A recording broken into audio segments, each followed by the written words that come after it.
को एक सीख देगी जो लोग अपने पार्टनर को धोखा देते हैं, जो कि एक सच्ची घटना पर आधारित है। आंखों देखी बात है। एक बार वीडियो पूरा ज़रूर देखें, आप खुद ही समझ जाएंगे। मेरे पति के एक दोस्त है जिनका नाम नहीं लेना चाहती हूँ। उनका किसी शादीशुदा औरत के साथ चक्कर था जिसका पता उनकी पत्नी को नहीं था। पति हमेशा कुछ बहाना करके घर से बाहर ही रहता था। कहता था कि मुझे ऑफिस का काम है, मुझे बाहर जाना ही होगा, तभी तो घर में पैसा आएगा। पत्नी सीधी सादी थी, वह उनकी बातों में हमेशा आ जाती थी। लेकिन एक बार पत्नी को शक हुआ कि यह हमेशा किससे फ़ोन पर घंटों बात करते हैं। उसने ये सारी बातें उसकी सहेली को बताइए। तब उसकी सहेली ने कहा कि अगर तुमको उनकी बातें सुनी है तो तुम्हें छुपकर सुनी होगी। सहेली की बातें सुन सोचा कि मैं ऐसा करके देखती हूँ। पत्नी ने पति से कहा, मुझे शाम को मेरी फ्रेंड के घर पर जाना है, वहाँ पर उसने कुछ पूजा रखी है, इसलिए मैं शाम को घर पर नहीं रहूँगी। पति ने कहा, ठीक है, अच्छी बात है, पूजा में जा रही हो, चली जाना।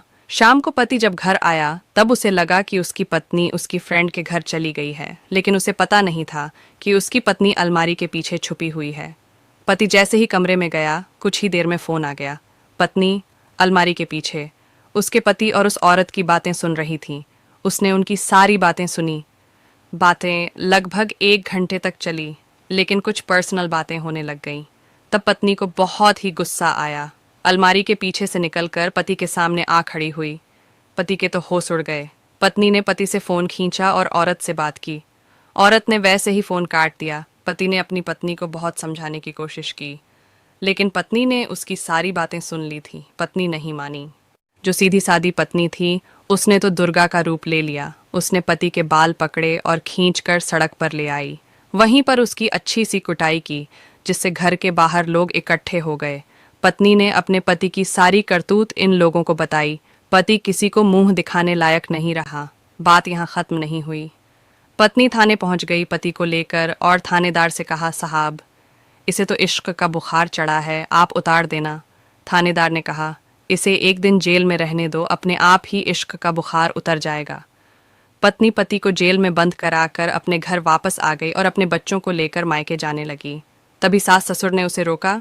कहाँ बेटा, तेरे साथ गलत हुआ है, तुम घर छोड़कर मत जाओ, घर छोड़कर जाएगा तो तेरा पति जाएगा, तू नहीं। सास ससुर की बात सुन बहू सास के गले लगकर रोने लगी। जब पति जेल से आया, उसने उसकी पत्नी से खूब माफ़ी मांगी, लेकिन उसकी पत्नी ने उसे माफ़ नहीं किया। पत्नी पहले जितनी इज्जत अपने पति की करती थी, अब वह नहीं करती। वह ससुराल में इसलिए रुक गई क्योंकि बच्चों के भविष्य का सवाल था, लेकिन उसका पति उसकी नज़रों से हमेशा के लिए गिर गया। इस कहानी से शिक्षा मिलती है कि अपने रिश्ते के प्रति वफादार रहे। जिस तरह रस्सी टूटने के बाद गांठ बांधकर जोड़ दी जाती है, लेकिन रस्सी में हमेशा गांठ रहती है, ठीक उसी प्रकार रिश्ते का भी है।